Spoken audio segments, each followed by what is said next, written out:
जदि आपण माने भी ए आभा कार्ड को बनाई तेबे जानि रखंतु सरकार तरफ जारी है एक बड़ घोषणा एवं कम आसवा आभा कार्ड कौन रही अपडेट जहाँ विषय जाना शेष पर्यटन देखु ता पूर्व भिडियो को लाइक करूँ सब्सक्राइब करनथिले एवं सब्सक्राइब करी पाखर थिबा घंटी चिन्ह को दबाई दिंतु।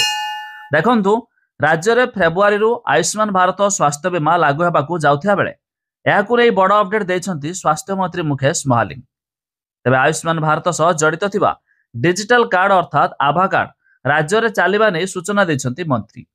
एने मंत्री कहिछंती यानी गोटे कार्ड रे रोगी समस्त तथ्य रहिबो, हाथ में आउ पोला पोला प्रेस्क्रिप्शन धरी जीवाकू पड़िबो नाही।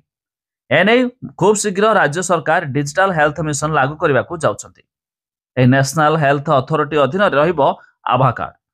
फेब्रुआरी पूर्व यह कार्ड पर आवेदन करने को मंत्री कहिछंती।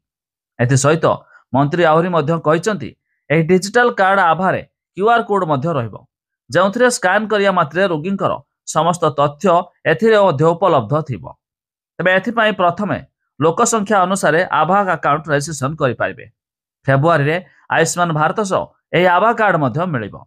तबे आभा कार्ड हेउछि आयुष्मान भारत हेल्थ अकाउंट जाकी एटीएम एवं पान कार्ड भली मध्य कार्य करिथाय।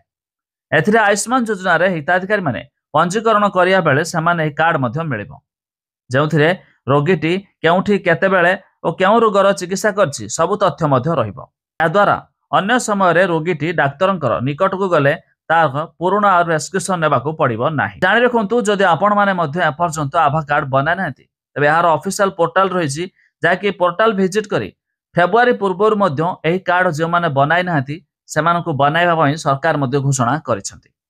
तबे आपण मानकर एही हेल्थ कार्ड बा आभा कार्ड अछि कि नाही ता निहाती कमेंट करी जणाइबे।